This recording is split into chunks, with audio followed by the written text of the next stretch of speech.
Bonsoir madame, bonsoir monsieur, bienvenue à l'Isle-sur-la-Sorgue. J'espère que vous allez bien, vous êtes bien installés. Nous débutons ensemble cette cérémonie des vœux 2026. Bonsoir monsieur le maire, bonsoir Pierre Gonzalez. Bonsoir David, bonsoir à toutes et à tous. Bienvenue dans notre salle des fêtes qui est particulièrement remplie. Je veux remercier la représentation de l'État avec monsieur le préfet et des sous-préfets présents, mais aussi deux sénateurs et des élus qui sont présents de notre territoire, notre vice-présidente au conseil régional qui est aussi présente, et bien évidemment vous, chers Lilloises et Lillois, qui êtes là chaque année pour répondre à cette invitation pour les vœux. En une quinzaine de chapitres, on va balayer une année à l'Isle-sur-la-Sorgue, l'année 2025. Et on va commencer par les actions de centre-ville. Alors vous êtes toujours volontariste avec une forte action pour le centre-ville.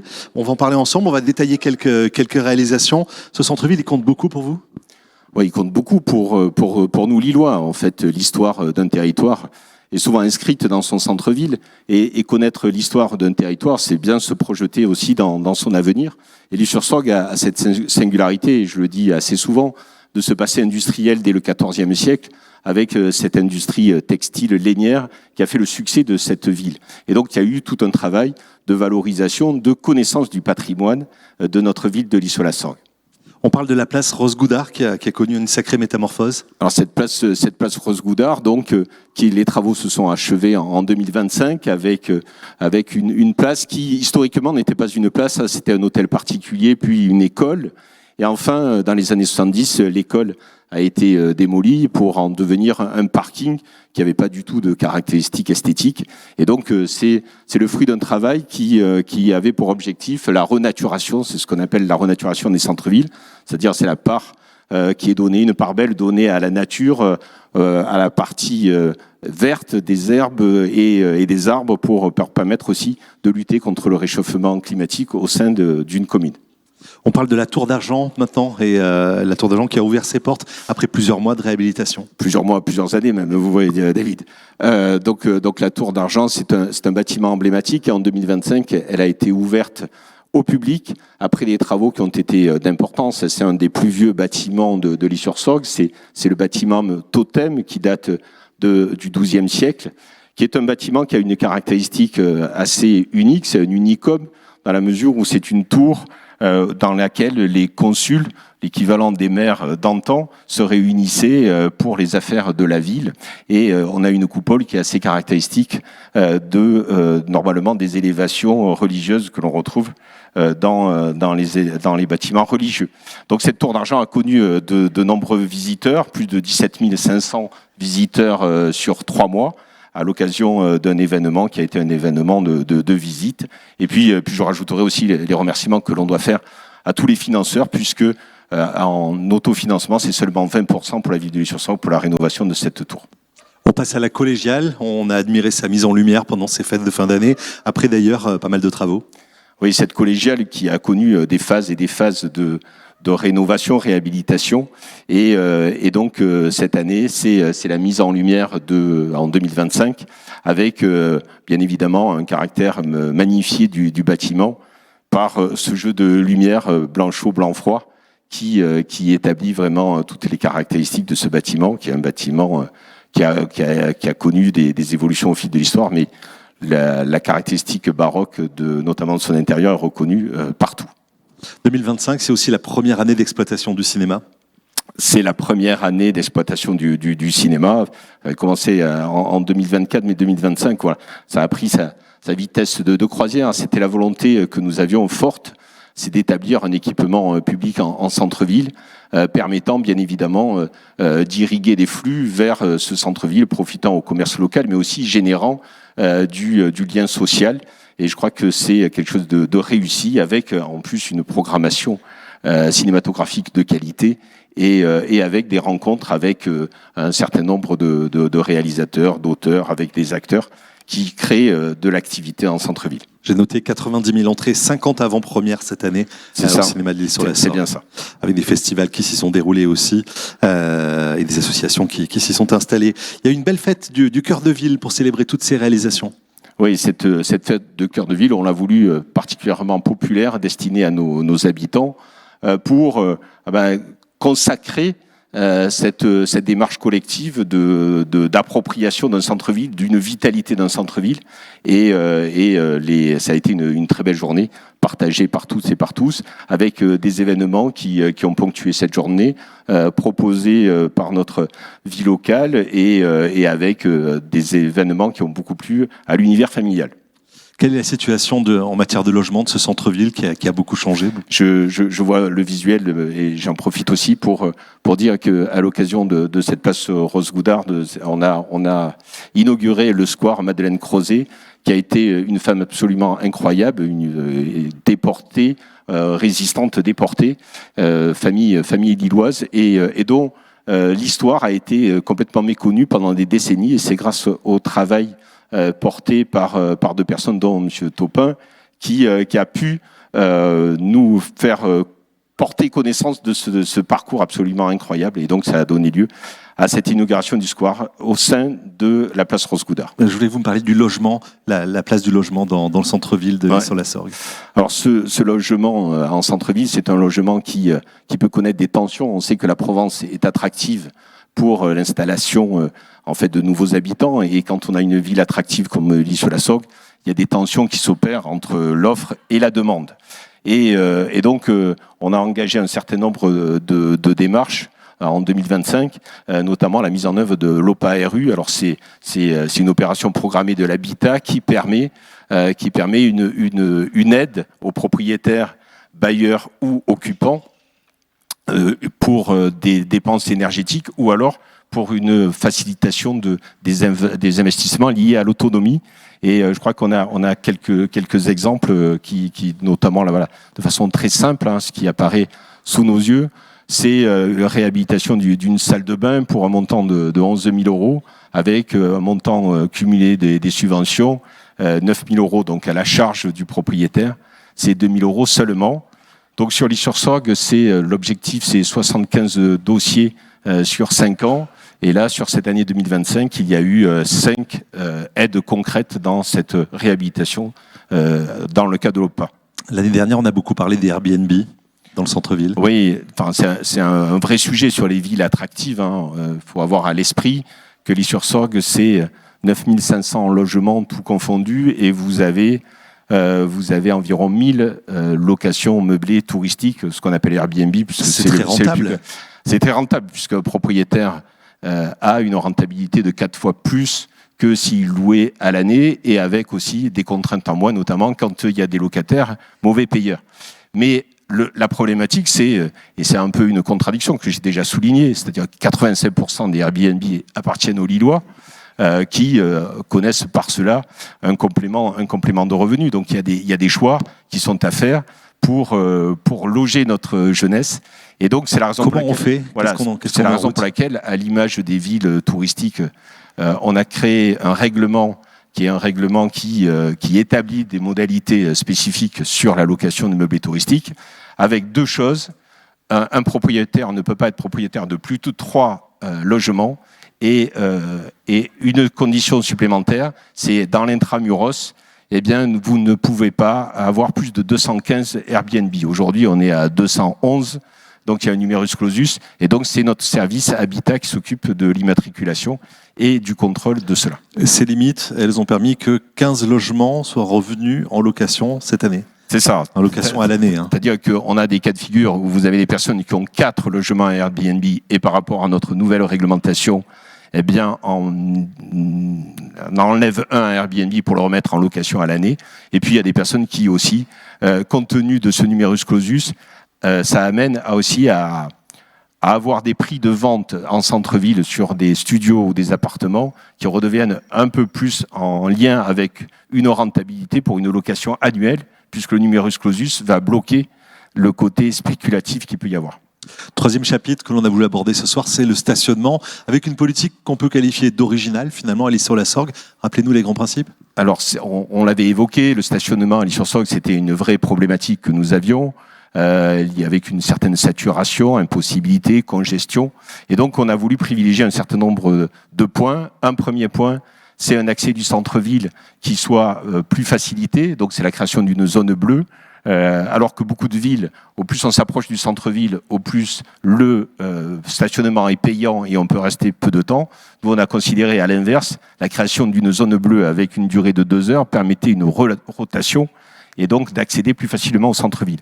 Et on peut le constater tous les matins lorsqu'on emprunte les rues, les avenues Illy-sur-Sorgue. Les zones bleues sont dépourvues d'une grande partie de voitures, donc il y a cet appel d'air possible. L'autre élément, c'est on a voulu mettre en place quelque chose d'original, c'est-à-dire la création de macarons qui génèrent de la gratuité pour ceux qui le possèdent. C'est aujourd'hui plus de 11 000 macarons qui ont été délivrés à la population. Alors, il y a différentes familles, c'est le 7 familles des macarons. Vous avez les résidents qui sont des résidents de centre-ville pour lesquels ils peuvent stationner, y compris en zone bleue, de façon illimitée, 7 jours, sur la zone bleue. Et donc ça amène aussi cette envie de centre-ville pour de la location à l'année ou habiter parce que le problème de stationnement sera moins prégnant. Et puis vous avez la plupart des abonnés, c'est les Lillois. Et donc sur aujourd'hui, toutes les zones qui se développent en horodateur, c'est la gratuité complète, à l'exception de 2 parcs fermés que nous avions, c'est un peu compliqué, mais qui ont été modifiés en horodateur et pour lesquels il y a une tarification spécifique pour les Lillois. Si vous avez toujours besoin de compléments d'information, c'est des panneaux qui ont été réalisés, qui sont au droit d'entrée des parkings avec horodateur. Quand vous voyez ces macarons, ça vous exclut du passage à l'horodateur complet, puisque vous avez le macaron qui va bien. Et donc c'est quelque chose qui s'ancre maintenant pour 2025 et 2026 dans les pratiques de la ville. Ces générateurs de recettes dont vous avez bien besoin certainement? Alors ces générateurs de recettes, et on en a bien besoin de recettes. Il y a une augmentation sensible depuis que nous sommes passés à nos parcs fermés à maintenant ce développement d'horodateurs. C'est une situation qui est aussi nécessaire compte tenu de nos finances locales. Je rappelle, j'ouvre juste une parenthèse, c'est que depuis 2012, et je le dis chaque fois, entre les baisses de dotation et les prélèvements qui sont réalisés pour la ville de Illy-sur-Sorgue, ça représente 23 millions d'euros. D'accord ? C'est l'équivalent de 60% de la dette de la ville de Illy-sur-Sorgue. C'est-à-dire on aurait pu assécher de 60% cela. Donc en fait, il faut trouver des recettes nouvelles et qui ne pénalisent pas nos habitants, parce que nos habitants aussi considèrent que le fait touristique doit pas forcément générer pour eux des contraintes supplémentaires. Donc c'est cette harmonie que nous avons pu trouver, je pense. On est dans une période où on a connu des gratuités les samedis pendant cette période de fête, de novembre jusqu'à décembre. Ça continuera aussi en janvier. Il y a de la gratuité pour dynamiser ce centre-ville et ses commerces. Alors, la gratuité du mois de décembre, le samedi, c'est établi depuis plusieurs années. Et c'est à la demande des commerçants de Illy-sur-la-Sorgue pour les mois de janvier, février et mars. Nous avons décidé à l'unanimité au sein du conseil municipal le principe de gratuité sur les zones horodateurs pour tout type de stationnement. On passe au grand projet pour la ville et on va aller au Capucin pour commencer. D'ailleurs, du reste, c'est tout autour de nous, autour de cette salle des fêtes. Et puis sur l'ancien site de l'hippodrome, 2 sites qui sont intimement liés, on va le voir. On commence au Capucin, ici, c'est la piscine. C'est la piscine. Alors, la piscine, on la connaît. C'est une construction de la fin des années 60 qui montrait beaucoup de vétusté, beaucoup d'investissements à programmer. Et donc, avec volonté de notre intercommunalité, cet équipement est passé intercommunal. Et donc, c'est la prise en charge par notre intercommunalité, avec un financement à 3/3 entre la communauté de communes, les subventions, et je remercie vraiment la région et l'État, des subventions massives et de la part aussi du concessionnaire, puisqu'on est sur une délégation sous forme concessive, que se réalise ce centre aquatique. Il est intercommunal et il permettra de répondre à plusieurs attentes, notamment le besoin du savoir nager pour les écoles de notre territoire. Donc on passe de 2 à 3 bassins et vous avez un estimatif de 124 000 places d'entrée. Et puis vous avez ce bâtiment qui se veut vertueux, qui répond au label de grande qualité en termes environnementaux, à développer un certain nombre de process, dont la géothermie et photovoltaïque. Ouverture en juin 2027. Ça amène une reconfiguration complète du site des Capucins où nous sommes. Complètement. Donc là, vous avez à l'écran la vue d'aujourd'hui avec cette salle des fêtes qui est au sud de ce plan, avec le parking attenant qui est trop petit. On sait très bien, à chaque fois qu'il y a une manifestation, c'est un vrai sujet de pouvoir stationner. Vous avez le stade des Capucins de foot et vous avez au nord la crèche intercommunale et puis la piscine. Et donc, on va arriver à cette configuration nouvelle, cette configuration qui envoie une extension notable du parking avec plus de 170 places, qui sera un parking mutualisé, salle des fêtes et centre aquatique. Le stationnement au nord demeure pour la piscine. Et puis, donc, il y a 3 lots qui vont se dessiner là à la place du stade d'honneur et à la place des tennis que nous connaissions depuis de nombreuses années. Voilà pour les changements que vous découvrez. Ça donne un transfert des activités sportives vers le site de l'hippodrome. Vers le site de l'hippodrome, qui est un site qui est actif en matière sportive depuis de nombreuses années, hein, puisque vous voyez apparaître en fait les différentes activités qui sont présentes dans le BCI Foot avec les stades d'entraînement. Vous avez le BCI Tennis, on va en parler depuis peu avec les nouveaux cours, les anciens du RCI Foot qui sont à demeure. Et puis vous avez des activités autres comme l'amicale du chien, parcours clan. Vous avez les boulistes avec la boule de Villevieille et la boule dorée, et vous avez le tir Atlas C, le stand de tir. Et puis enfin vous avez les archers lillois qui ont leur pas de tir, qui a été totalement rénové cette année 2025. C'était une ancienne porcherie, et je tiens à remercier vraiment le travail des équipes en régie de notre mairie, puisque tout cela a été fait par nos équipes municipales, comme bien des choses d'ailleurs. Voilà. Notamment cette salle des fêtes. Ouais. Notamment cette salle des fêtes, ouais. Pierre, on remonte sur le plan, sur les tennis, la première phase des travaux du tennis, on en est où ? Alors les tennis sont terminés avec la livraison de 6 cours de tennis, 4 d'une surface, certaines surfaces, et 2 autres en surface distincte. Bon, on voit l'implantation de ces cours de tennis, dont un qui, on pourrait dire, c'est le cours central qui est adossé à la tribune. Donc dans cet espace, qui est un espace vraiment champêtre, il y a un côté Wimbledon, même si pour les spécialistes du tennis, on est plutôt sur des couleurs de cours de Flushing Meadow, mais on est plus dans l'aspect Wimbledon, dans ce cadre champêtre des tennis. Même question, la phase 2 de l'aménagement des terrains de football. La phase 2, elle a débuté, c'est par la création du stade d'honneur de football, et on voit les élévations qui sont en train de se réaliser avec les tribunes en partie, et puis le stade en synthétique qui est mis en œuvre sur place. Et puis il y aura d'autres phases, mais voilà pour 2025 et ce qui est engagé pour 2026. Et ça sera prêt au moment, évidemment, et sera coordonné avec la livraison du centre aquatique. Tout sera réalisé. 5e page que l'on tourne ensemble, ce sont les travaux de voirie, les aménagements. Allez, je vous laisse balayer du regard la carte de l'île sur la Sorgue. Juste pour dire, on sait très bien que les travaux de voirie et la question de la voirie, c'est un vrai sujet. C'est-à-dire, c'est presque un puissant fond dans le cadre des réalisations que nous devons faire sur les enrobés, sur des chemins qui sont plus ou moins pratiqués. Et donc, c'est des arbitrages qui sont souvent compliqué parce que choisir, c'est renoncer, David. Et donc là, on a fait un certain nombre d'investissements pour ce mois de janvier, ce mois de décembre. Donc avenue Marie Jouveau. Donc on en reparlera dans le cadre des mobilités. Il y en a d'autres. Je vais assez vite. Les Compagnons de la Libération.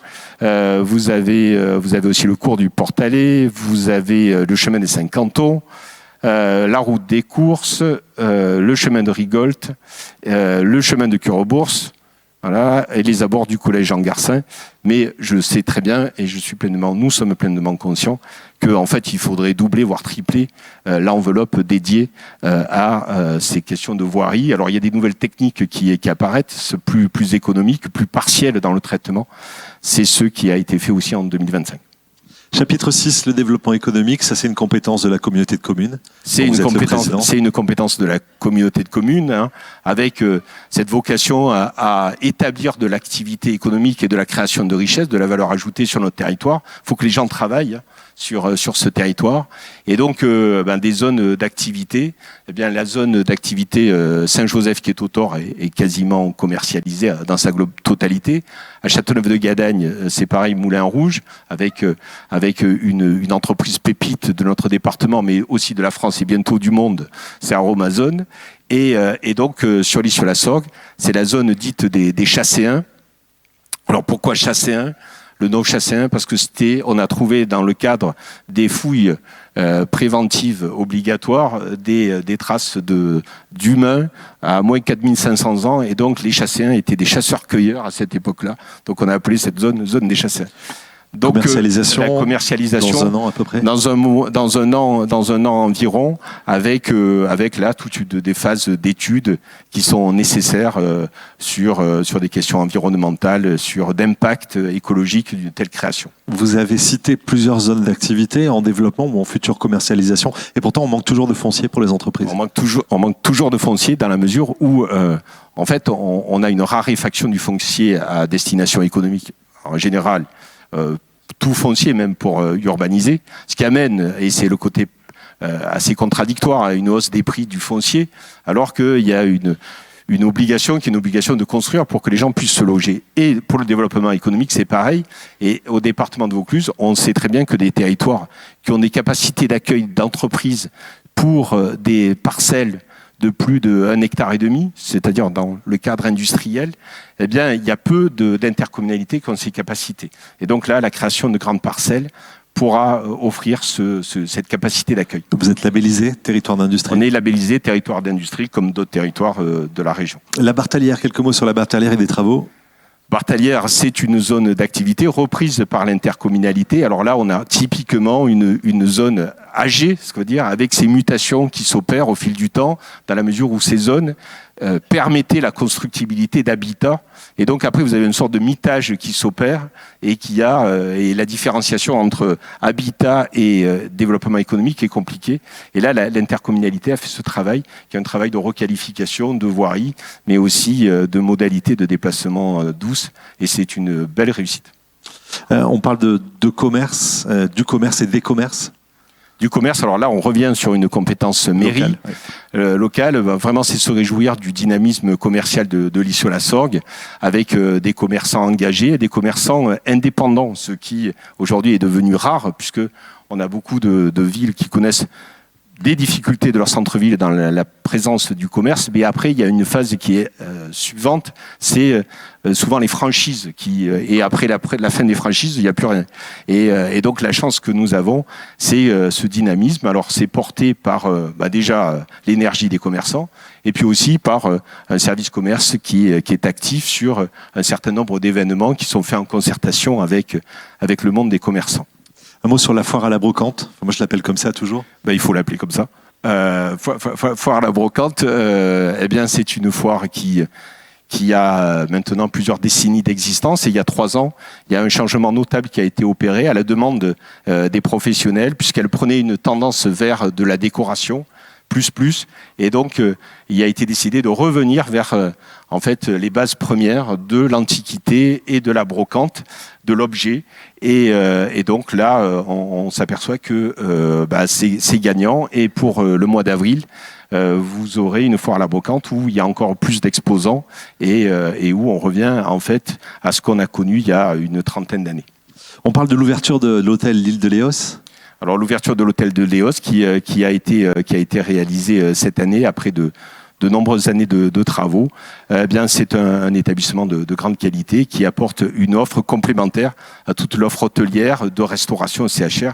Et je veux aussi féliciter toutes les démarches qualitatives empruntées par la filière pour bien accueillir et pour que les Lillois aussi se sentent bien lorsqu'ils sont les pieds sous la table, soit dans une brasserie, un bar ou un restaurant ou dans un hôtel. Ça nous amène au 7e chapitre et parler d'environnement avec des actions qui sont multiples, un peu comme partout d'ailleurs. Toutes les villes se sont emparées de ce sujet-là. L'environnement, c'est quelque chose qui a du sens. Alors c'est tous azimuts. La première démarche qu'on a engagée, une notable et qu'on a finalisée l'année dernière, c'est le contrat de performance énergétique.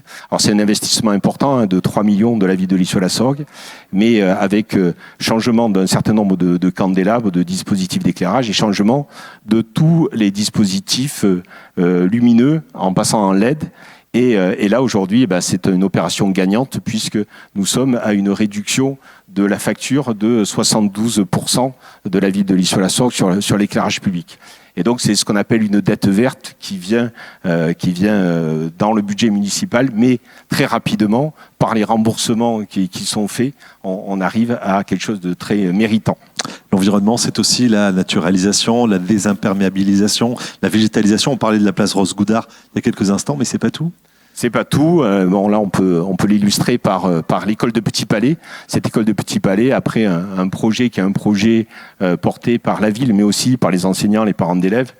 C'est ce travail qui a été de retirer le bitume. Ça a été des plantations, mais c'est aussi des jeux qui ont été conçus pour les enfants. Et alors qu'avant, il y avait une différenciation entre les cours, entre les maternelles et les élémentaires, eh bien là, on assiste à tous les enfants qui sont ensemble dans ce cadre presque champêtre. Alors, certaines mamans ou papas peuvent indiquer qu'il y a des copeaux, puisque c'est des copeaux de bois qui arrivent à la maison le soir lorsque l'enfant se déshabille. Mais en tout cas, c'est une belle réussite. Plutôt une bonne nouvelle. Est-ce que dans chaque chantier, il y a une phase consacrée à la végétalisation ? Oui, on s'en prend. Alors là aussi, il n'y a rien d'unique à l'Isle-sur-Sorgue, c'est-à-dire toutes les communes, et aidées notamment par le département avec un dispositif 30 000 arbres en Vaucluse. C'est une aide à la plantation, justement pour générer en fait des endroits un peu contrastés au niveau de la température. On a vu combien d'erreurs ont été commises, notamment sur des équipements publics où en plein sud vous avez des baies vitrées et puis vous avez de l'enrobé devant. Voilà. Vous êtes peut-être un petit peu plus sensible parce qu'à l'Isle-sur-la-Sorgue, vous êtes traversé par la Sorgue ?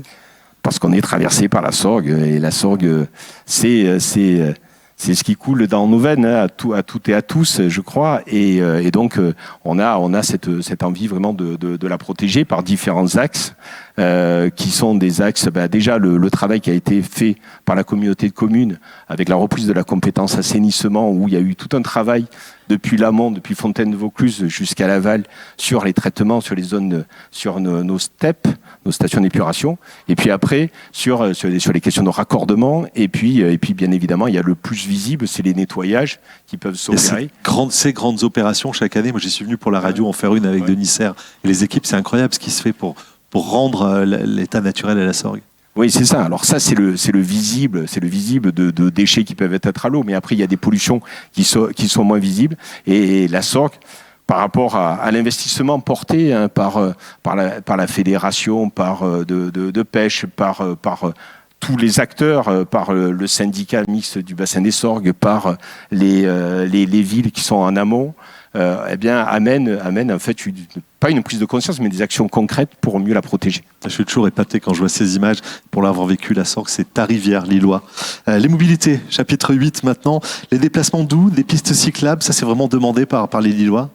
C'est demandé par les Lillois, et c'est en fait en France on a quand même un retard qui est assez considérable, et à l'Isle-sur-Sorgue il vient s'ajouter on va dire un problème supplémentaire, c'est que là il y a la rivière et donc des ponts, et beaucoup de ponts ne sont pas configurés pour être élargis pour avoir des pistes cyclables. Mais enfin le travail est fait maintenant, et là sur 2025 sur Maruche-Jouveau, on a pu créer cette piste cyclable de part et d'autre qui sécurise vraiment, puisque c'est un axe particulièrement fréquenté pour plusieurs destinations, dont notamment le collège. Donc voilà, on peut vraiment se réjouir de cette réalisation. On va afficher un plan qui va nous donner à voir aussi, sur plusieurs tronçons, plusieurs secteurs. Alors ce plan qui est donné, c'est en fait c'est ce schéma mobilité douce qui est réalisé ou qui va se finaliser. Donc sur les segments 1, 2, 3, c'est déjà réalisé par la communauté de communes et par le département de Vaucluse. C'est la liaison vers le Thor. Et 4, 5, 4, c'est ce qu'on appelle la liaison Louis Boudin à travers la zone d'activité de la Grande Marine. Et se termine là, dans ces jours-ci, la connexion 5 qui arrive de la gare de l'Isle-sur-la-Sorgue. Donc vous avez là aujourd'hui un déplacement possible de l'Isle-sur-la-Sorgue jusqu'au Thor, dans une continuité, à vélo, sécurisé. Et puis, vous avez, remontant vers le nord, Louis Boudin qui permet de se reconnecter vers le lycée agricole, vers le lycée aussi, le lycée Benoît. Et donc, c'est ce maillage qu'il faut opérer au fil du temps.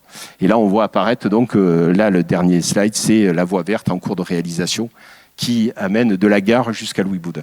Tout cela va se connecter avec la Via Venetia, là c'est le département qui agit. C'est la Via Venetia, oui, qui part du nord du département pour aller vers le sud. Donc l'année dernière, nous avons eu la voie qui arrive par Velleron au chemin des Nesquières et qui se connecte aujourd'hui. Et donc il y a des travaux qui vont être engagés par le département de Vaucluse. Il y a des segments déjà existants via le cours de la Pyramide, via le cours René Char, et dans le cadre, bien évidemment, de la facilité de déplacement vers la plaine sportive, c'est la réalisation, le chemin de Palerme qui sera aménagé pour être sécurisé en piste cyclable jusqu'à la plaine sportive. La Via Venetia qui part d'Orange, en fait, du Rhône et qui peut aller jusqu'à l'Île-sur-la-Sorgue dans les prochains mois. On parle santé, 9e chapitre de cette rencontre, Pierre Gonzalez. C'est une préoccupation des Français et des Lillois, évidemment. On en est où côté santé, côté médecin à l'Île-sur-la-Sorgue? Et 2025, c'est la création du centre d'urgence. C'est le centre d'urgence qui a été porté par l'hôpital local, par l'ARS et la CPTS, qui a donc une vocation qui est une vocation de première urgence. Bon, je rappelle les modalités. On ne peut pas y aller directement. Il faut obligatoirement prendre rendez-vous soit par Doctolib, soit passer par le 15. Et le 15, dans le cadre d'une expertise de la situation, vous envoie soit vers les urgences classiques, voire vers ce centre, qui est un centre de proximité, en vous donnant un rendez-vous dans les 48 heures. Donc là, aujourd'hui, à ce jour, depuis juin, c'est 1083 consultations réalisées. Et ce qui est très intéressant à noter, c'est que vous avez plus de, je crois de mémoire, 35% des consultations qui sont des consultations pédiatriques. Et donc, c'est une vraie réponse aux familles qui est apportée. Il y a aussi l'espace médical municipal. On en est où ? Alors cet espace, il a été créé en 2019. Ouais. Eh bien, cet espace, il continue à vivre. Je vous rappelle juste qui pouvait imaginer, il y a encore 15 ans, que les collectivités allaient prendre à bras le corps la question de la santé, parce que l'offre allait diminuer de cette façon-là. Eh bien, aujourd'hui, on a cette illustration montre les plaques des médecins qui sont établis à ce centre médical municipal. Donc, vous en avez 12 et puis 2 dessous. Les 12 premiers sont déjà établis et ceux de dessous, premier est établi depuis le 1er janvier et le dernier arrivera en avril 2026. Et donc, il y a une vraie attractivité de notre ville et qui rend possible aussi l'arrivée de ces médecins. Et je tiens à souligner, David et à vous tous, c'est que si vous regardez les plaques et les noms, pour ceux qui connaissent un peu l'histoire médicale de l'Île-sur-Sorgue, il n'y a qu'un médecin qui était présent en 2020, ouais. qui est présent en 2020, et tous les autres sont des personnes arrivées après 2020 s'établir dans ce centre municipal de santé. On passe à l'hôpital qui est en travaux. Voilà, ce centre hôpital, c'est des travaux là aussi au long cours. C'est un investissement considérable de la part de l'hôpital local, avec bien évidemment une validation de l'ARS et de l'aide de l'ARS. Ce centre hospitalier, il est fondamental avec ses caractéristiques d'EHPAD, mais aussi soins palliatifs, et avec un certain nombre de projets portés par une équipe particulièrement dynamique, qui amène à avoir un hôpital aujourd'hui, qui est un hôpital qui est reconnu pour ses savoir-faire et la qualité des soins prodigués. Fin des travaux. Fin des travaux, il faut attendre encore au moins 1 an et demi. Ouais, juillet 27 pour la fin des travaux prévus. On passe au 10e chapitre et le lien social. Vous êtes vous aussi très attaché à ce qu'on appelle et vous appelez le contrat social. Ce lien social, c'est le lien qui nous unit tous, qui donne du sens à la vie d'une collectivité et qui crée aussi des solidarités dans ce monde qui est particulièrement fou et individuel. Ce lien social au niveau local, il est vraiment à privilégier. Et je veux remercier le monde associatif en particulier, totalement investi dans cette démarche. Il est appuyé notamment par la mission Bien Vieillir. C'est quoi cette mission Bien Vieillir ? La mission Bien Vieillir, c'est une mission qui a été créée il y a déjà 2-3 ans, qui a pour vocation, en fait, grâce à tous les partenaires qui sont engagés dans cette mission, de proposer un certain nombre de services. Notamment, nous avons une journée Bien Vieillir où toutes ces associations ou acteurs sont présents. Ça a donné lieu à la création de ce document, ce livret Bien Vieillir, et qui est vraiment une porte d'entrée pour connaître tous les événements, toutes les bonnes pratiques. On parle de transmission maintenant avec l'outil en main ? Avec l'outil à main, oui. Alors l'outil à main, c'est une vraie histoire de l'Isle-sur-la-Sorgue. C'est une association qui est portée au niveau national. Et dans le Vaucluse, avant l'Isle-sur-la-Sorgue, il y avait la ville de Bolène. Et donc, lorsque nous avons rencontré les responsables nationaux, on a été complètement convaincus par la démarche. En fait, le principe est simple. C'est souvent des artisans retraités qui, passionnés par le travail qu'ils ont pu porter, livrent leurs connaissances, leur savoir-faire, leur envie à des jeunes entre 9 et 14 ans. Et donc, on s'est dit, chiche, on y va. Ça a commencé et aujourd'hui, c'est un vrai succès avec de la convivialité, avec de la transmission, avec beaucoup d'affection et des jeunes enfants, des ados qui vont pas forcément s'engager sur des carrières manuelles, mais au moins découvrent ce lien. Et puis pour nos tuteurs, c'est un moment aussi de se retrouver et de partager ses savoir-faire. Alors il y a tout type d'activités, mais je vais citer par exemple, il y a un boulanger-pâtissier et il y a un atelier boulangerie-pâtisserie et à la fin du mercredi après-midi, tous partagent le goûter qui a été confectionné par le boulanger-pâtissier. Voilà. Un mot sur les quartiers prioritaires. Il y a toujours des actions dans les quartiers prioritaires. Il y a toujours des actions, c'est nécessaire, c'est bien, ça permet là aussi de renforcer ce lien qui est très important à l'Isle-sur-Sorgue grâce à l'action de tous et aussi à la volonté de ses habitants de vivre dans un univers de qualité. Et là, Proxreds Aventure, c'est une action qui a été portée avec les gendarmes, avec les policiers du RAID, qui a mené à des sensibilisations et à des découvertes. Et c'est quelque chose de vraiment remarquable. Un mot sur les jardins partagés. Jardins partagés, là aussi beaucoup de villes ont des jardins partagés. On les avait à côté de notre déchetterie, on les a déplacés sur le site de l'hippodrome. C'est porté par le centre social. C'est une belle réussite et des moments de convivialité pour de beaux légumes. Voilà. Un mot sur le besoin de logement. Ça nous amène aussi à parler de logements sociaux. Alors, logements sociaux, je vais faire vite et je ne vais pas faire ma plaidoirie comme chaque année sur la problématique de la loi SRU et des logements sociaux. Ça devient usant. Mais en tout cas, bon voilà, on s'attache à produire et à produire du qualitatif pour que des gens qui prennent ces logements puissent y vivre bien.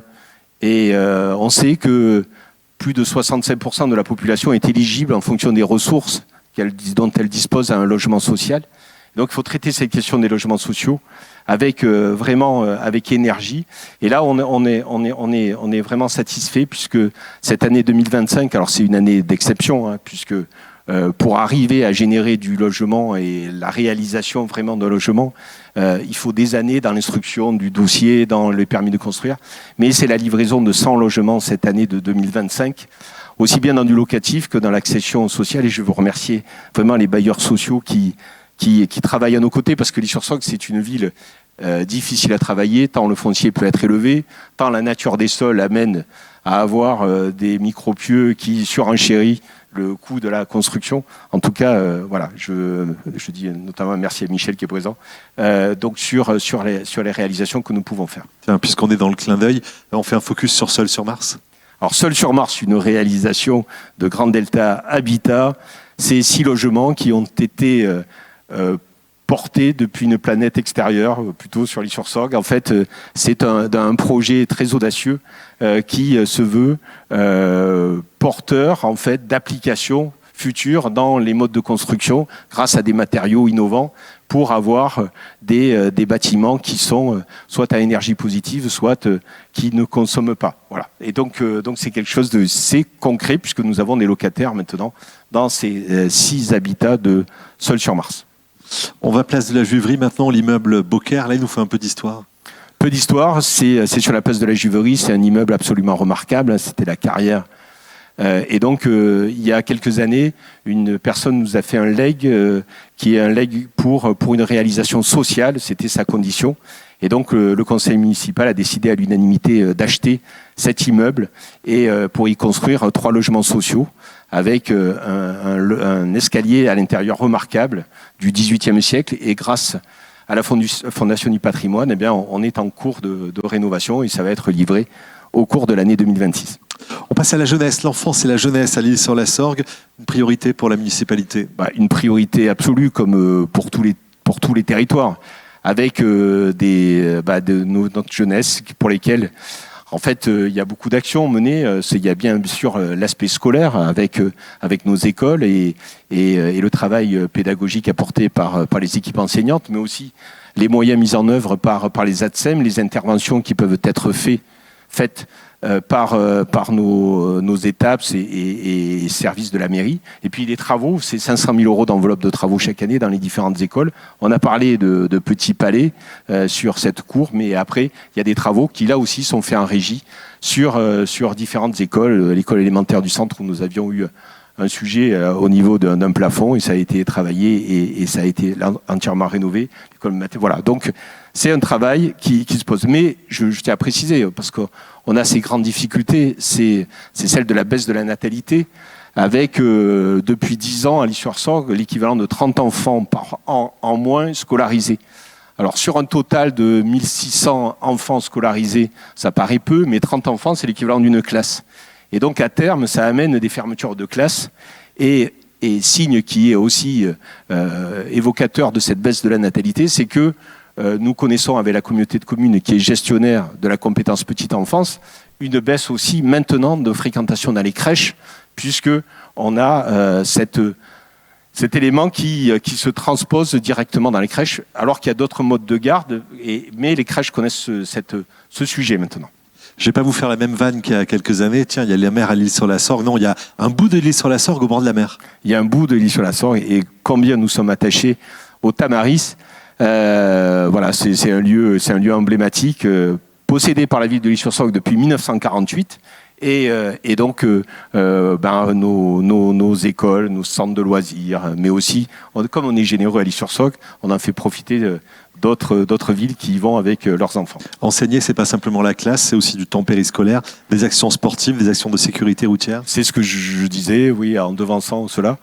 Donc, c'est des interventions au niveau sportif, au niveau du soutien dans les écoles, par des sensibilisations routières, mais c'est aussi de la médiation culturelle, par des visites sur des lieux emblématiques comme notre lieu centre d'art Campredon, mais ça peut être à la Villa d'Atrice aussi, et il y en a bien d'autres. 12e et avant-dernier chapitre, la sécurité. On en est où à l'Île-sur-la-Sorgue sur la question de la sécurité aujourd'hui? C'est quoi la situation? La situation de la sécurité, c'est une situation qui est prise au sérieux par tous les intervenants, hein, aussi bien que ce soit nous, ville de l'Île-sur-la-Sorgue, mais aussi l'État, que je remercie grandement pour tenir compte des spécificités de l'Île-sur-la-Sorgue par ces afflux très importants que nous pouvons avoir. Si je prends ces festivités de Noël, c'était des milliers de personnes présentes. Peu de villes connaissent une affluence si importante à des moments que je viens de citer. Donc en fait, c'est des renforcements qui s'opèrent puisqu'on est en zone gendarmerie. Et mon colonel, je vous remercie de l'action avec le commandant de compagnie sur ce que vous portez à l'Île-sur-la-Sorgue. Eh bien, ces actions amènent une vraie logique de sécurité avec un partenariat qui est important avec notre CLSPD. Alors le CLSPD, c'est le Conseil local de surveillance et la prévention de la délinquance. C'est un espace dans lequel les différents acteurs, aussi bien l'univers social, éducatif, mais aussi de sécurité, avec la gendarmerie et la police municipale, sont engagés, mais aussi la justice, avec le procureur de la justice et la représentation de la préfecture, sont engagés pour analyser les faits et pour voir les ajustements, les politiques publiques à mener. Et en cela, on vous livre les agrégats de sécurité de l'année 2025, où on voit des éléments particulièrement positifs, avec les baisses des dégradations, avec les baisses d'infractions globales, avec des violences intrafamiliales, mais point négatif, une augmentation des cambriolages. C'est-à-dire que vous pouvez avoir des caractéristiques, des agrégats qui vont changer en fonction de la nature d'une délinquance d'une année sur l'autre. L'essentiel, c'est de s'inscrire dans une tendance et d'offrir en fait un sentiment de sécurité en général. Et je pense qu'à l'Île-sur-Sorgue, cette perception, elle est assez établie. Ça amène des moyens qui sont toujours nécessaires et qui sont renforcés. C'est des achats de véhicules, c'est des policiers municipaux supplémentaires, c'est un dynamisme de notre police municipale et je veux vraiment les remercier.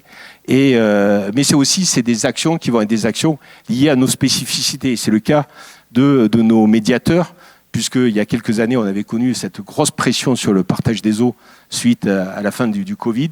Et donc, on a mis en œuvre une présence, qui est une présence de médiation de jeunes Lillois qui ont, on va dire, l'amour du maillot et qui savent parler lillois à ceux qui viennent de là. Voilà. Et donc ce lien fondamental qui est opéré entre notre police municipale, ces jeunes gens et aussi la gendarmerie, permet d'apporter une certaine tranquillité, même si, il faut dire les choses, à des moments, le partage des eaux, quand il fait plus de 40 degrés, on est avec beaucoup de public sur les bords de la rivière. Clin d'œil aux pompiers avec la Sainte-Barbe. Clin d'œil aux pompiers à la Sainte-Barbe. Je veux juste dire un élément sur la sécurité. Et je sais combien monsieur le préfet et son directeur de cabinet sont attachés à cette question. Et sur le narcotrafic, combien le combat est un combat à mener. C'est un combat farouche, d'accord, sur des lieux, mais il faut aussi le dire, hein, et souvent c'est répété, s'il y a des trafics et des vendeurs, c'est qu'il y a des acheteurs. Voilà. Et la problématique, c'est qu'il y a une espèce de dédramatisation qui s'opère dans cette société. Et donc là, on a des contrôles vraiment renforcés aussi bien sur les vendeurs, mais sur les acheteurs. Voilà. Mais c'est un problème qui est presque sans fin, même si on arrive à le contenir. On referme ce chapitre sécurité, voilà. Pierre Gonzalez, et on passe à la culture et patrimoine, une année écoulée qui a été très très riche encore à l'Isle-sur-la-Sorgue. Très riche avec de nombreux événements. Alors c'est porté par notre service vie culturelle qui propose énormément d'événements et qui est totalement investi. Alors on voit Campredon, mais il y a beaucoup d'événements qui sont organisés. Et on a la chance, c'est d'avoir des associations qui proposent aussi. Et je crois que ce qui caractérise aussi notre politique culturelle, c'est que la ville n'a pas la volonté de municipaliser les initiatives portées par les uns et par les autres. Et permettant, la volonté, c'est de libérer l'énergie portée par les uns et par les autres. Alors là, on voit apparaître l'île en Seine qui est portée par la ville de l'Isle-sur-la-Sorgue avec des festivals. Mais je veux citer Partage des Arts qui offre aussi à certaines séquences une séquence des expositions de grande qualité. Je veux citer aussi Beaux-Arts qui est une autre association où on a eu cette exposition de Christophe Charbonnel, un sculpteur absolument exceptionnel, et on avait ces expositions de sculptures monumentales au cœur de notre ville et ça a été un vrai enchantement. Et puis vraiment aussi féliciter l'Isle-sur-la-Sorgue qui est devenue en quelques années une référence, je dirais même pas régionale mais nationale sur ce festival littéraire avec cette caractéristique où les écrivains, les auteurs peuvent parler de leur œuvre, peuvent parler de la genèse de leur œuvre, peuvent parler aussi de ceux qui font les caractéristiques de l'écriture, presque de la démarche individuelle et philosophique de l'écriture. Donc je veux vraiment les remercier. Et puis remercier aussi le Cercle des lecteurs qui organise un événement sur les nouveaux écrivains. Ça complète tout cela, l'offre culturelle de la ville et une ville qui rayonne par sa culture. La culture est fondamentale pour, là aussi, le lien humain avec ce que je disais, le lien social.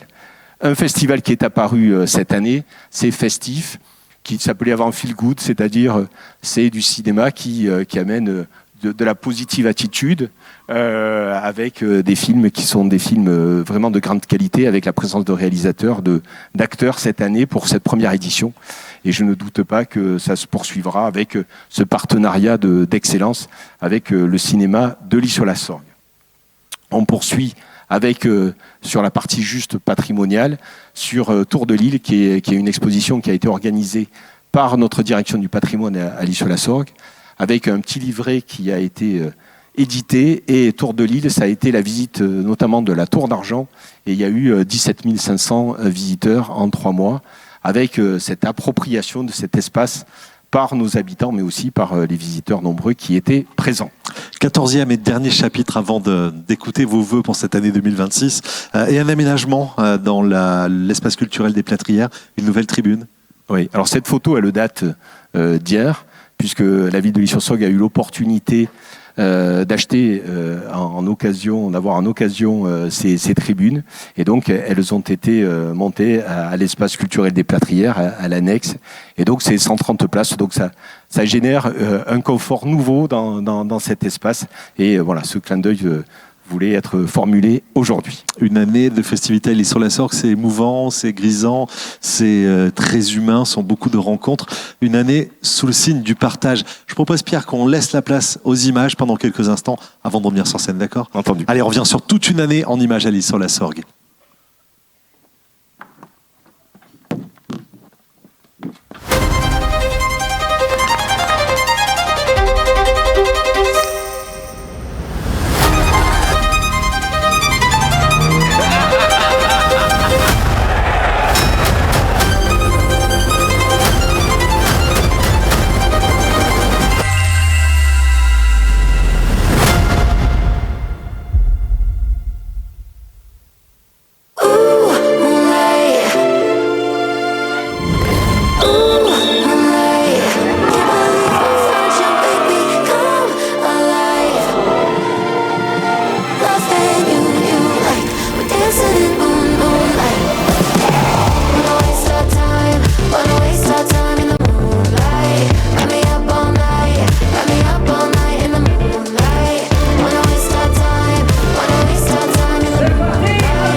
Et vous pouvez saluer l'immense travail qui a été fait pour préparer tous ces contenus et pour préparer cette soirée des vœux 2026. Pierre Gonzalez, bonne année, meilleurs vœux pour 2026. Merci David. C'est toujours un moment particulièrement agréable et avec émotion là, de ces vœux auprès de la population de l'île sur la Sorgue. Je vous remercie d'être venus si nombreux. C'est pour cette année 2026. Voilà, mes remerciements, c'est tous aux services qui ont travaillé à la réalisation de ces vœux. Et puis je forme pour vous toutes et vous tous les vœux d'une excellente année 2026. Comme je le disais, on est quand même dans une situation particulièrement défavorable, on va dire, au niveau international et au niveau national. On cherche un peu la lumière et bien évidemment, c'est auprès de la proximité, auprès des gens qu'on aime, auprès de la famille, auprès de ses amis qu'on peut trouver du sens. Donc je vous souhaite tout le meilleur sens possible auprès des gens que vous aimez. Bon, très bonne année à vous tous et à vous tous. Merci.